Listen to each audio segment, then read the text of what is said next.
Lisa from Beads and Seeds, and where I live, it's time to get garlic into the ground. And great soil is the key to great garlic. Garlic will grow the best, produce the biggest heads. It's grown in rich soil that drains really well. So in this video, I'll go over different ways to improve your soil to try to make it the best soil possible for growing garlic. I'll be planting garlic in 3 different places, and each place has a different type of soil that needs to be amended. At school, I have a very sandy soil that has very low fertility.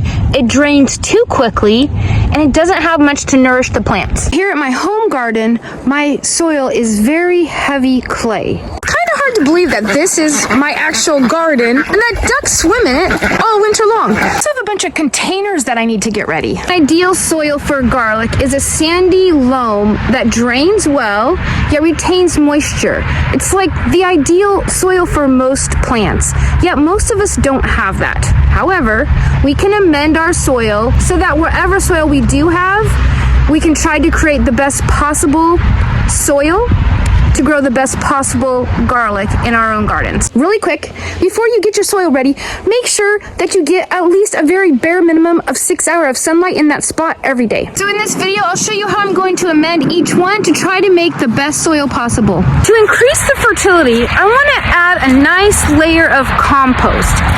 And I would suggest laying down compost regardless of what kind of soil you have, because it does nothing but good. There's this giant pile of just junk that comes out of community garden right across the fence from my garden. I'm gonna dig down in it and get some of the old composted dirt to add to the garlic bed. This stuff on top was from this last season. I want to dig down below where the vegetation has been sitting for a while and decomposing. Down deep, there's some really nice dirt down in here. So this will be really beneficial to the garlic. Oh, look at that, it's gorgeous. This is just gorgeous. Also some trash in it, which happens, you know, it just blows, lands in the pile. I can even see some trash up there, and then it gets in, but I don't mind picking it out because this is gold. You want to put at least 2 inches of good compost down, but I'm putting a little thicker because my soil is so poor in nutrition and it needs a lot of good stuff in it. Work it down below the soil level so that the garlic, once it develops roots, it'll be resting in this good stuff. If you do not have access to a good compost, you could add some nice organic fertilizer. You just want to make sure that when you're looking at the analysis on the side or the back, that the first number, which is nitrogen, is lower than the other 2, because we want to support root growth and not the stem growth. We'll do that later in the spring. So for now, when you're looking for fertilizers, just make sure that first number that represents nitrogen is lower than the next 2, which are potassium and phosphorus. The potassium and phosphorus will support the root growth. The nitrogen supports the stem growth. Your Home Depot, Walmart, and their garden sections, they might have this on sale really cheap. I got these for a couple bucks a bag. They're normally $6 to $12. I don't even know. Nowadays prices, who knows what they are. But they discount them heavily at the end of the season. I'm also adding some bone meal, which is an excellent source of phosphorus for healthy roots. I picked up some Dr. Earth on clearance. Will a layer of fall leaves on top not only insulate those clothes from a cold snap, but improve the soil's fertility and help it to retain moisture. Sandy soil has like loose particles, and the leaves filter down and kind of fill those particles in, trapping moisture and releasing nutrients. So they're great. Here at my home garden, my soil is very heavy clay. If you have standing water in your garden over winter, you may need to build yourself a raised bed. The clothes will rot if the soil won't drain. We brought in 2 inches of fill dirt, and then we built our raised beds on top of that dirt. It will do best in a nice deep bed. Like other root crops, it likes deep, loose soil. And even if there's no standing water, alternately, a raised bed can be created by raking the soil from the pathways. Doing this with the addition of perlite, which is simply expanded volcanic rock, helps create a well-drained bed. So down here in this bed, I'm going to be clearing out these weeds. I'm going to toss it over here. We'll compost down and add whatever benefits it adds fertility-wise to the soil. All right, that is better. Now I'm going to loosen the soil up before I do anything else. I have to be careful how far down I go because I do have wire underneath here to keep the gophers out. So if I go too far, I hit the wire and I don't want to tear it up. In this raised portion, this soil is pretty nice. I'll show you how. See all these weeds I pulled up? I just piled them and then they decompose down into beautiful, rich soil. Besides when I have things actively growing like this kale, I will just be piling these beds with vegetative matter so that by spring, the soil has been enriched and I can plant in it. I don't know if you can see, I live in a redwood forest, and the redwood leaves, or whatever you want to call them, that fall down are a little bit more acidic.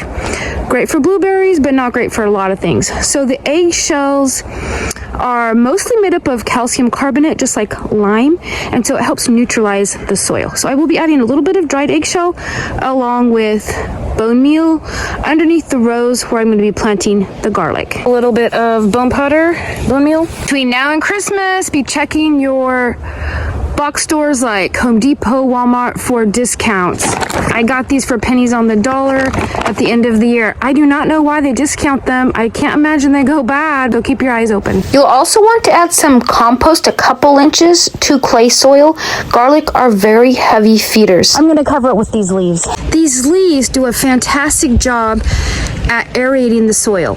So they scatter and mingle amongst those tight clay particles, and they filter down into them, causing little air gaps. Pound for pound, leaves contain more nutrients than manure does. They're just a win-win. If you have access to leaves, get them. Just go get them and put them in your garden. Okay, on to containers. I am looking for the containers that are the tallest. Oh my goodness. I'm so glad I saw those before I just started yanking the bags. Anyways, I'm using these containers. They have holes through them for good drainage. You can grow in all kinds of containers, but using a bigger pot helps the garlic bulbs to remain well watered. Larger pots hold more soil, which means there's more moisture to retain. You want to consider how deep the pot is. You want it to be at least 8 inches deep because their roots can grow 3 feet long. You might not have a 3-foot tall pot. That's okay. Just give it as much space as you can. I'm reusing the soil that's in these bags. Let me show you it. These weeds out of here. These grew potatoes.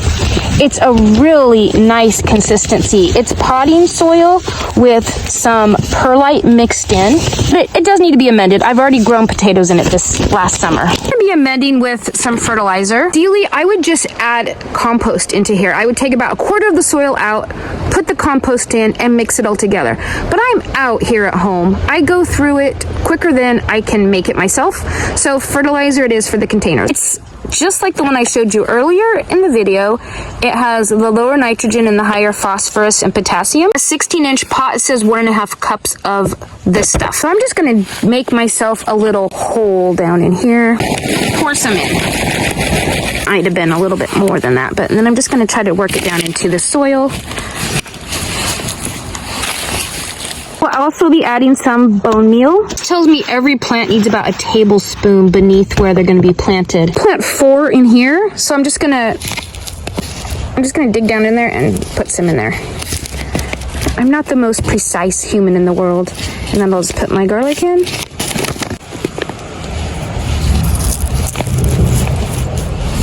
Two. Already put the bone meal down.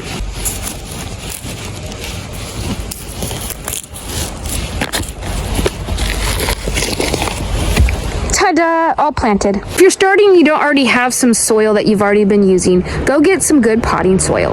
And then you can add some fertilizer to it and a little bone meal or not. The fertilizer will probably be okay because it already has that stuff in it. I just tend to baby the bags a little bit more because their roots cannot go down into the soil seeking what they need. They only get what we give them. Hold up, my dad just told me he just dropped off an entire truckload of very, very old, well-rotted, composted horse manure and horse bedding.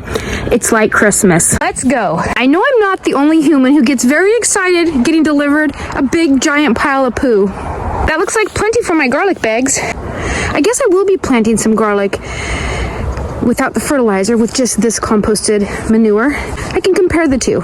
So I took about a quarter of the soil out, just put it over in this other bag, because I'm gonna keep it. I'm gonna be adding this. I'm trying to just, like any clumps, pull those out. Actually, I could just left them in there at the bottom, I suppose. I missed one, a little tiny baby one. Gotta take this out because it will grow and I don't want it in here. Possibility of having aminopyralids in the manure does make me nervous, but I don't believe it affects alliums. I don't believe it affects garlic and onions. I could be wrong, but I don't think so. So I'm gonna mix it in here and we'll see. If you don't know what I'm talking about, an herbicide that can remain active in the animal's manure, in the description box, I will put a I'll put a link to a video about it. Plant these the same way. I'm gonna put a little bit of the bone meal down below and then plant them down in. Bags with the horse manure, I'm gonna put just a little piece of this broken cup in here, maybe just over on the edge. I want it somewhere where I won't lose it, maybe down on the edge. And I'll know this, everyone like this will have horse manure. I have a video all about how to plant garlic in containers and in raised beds and right in the ground. I will link it to the end of this one.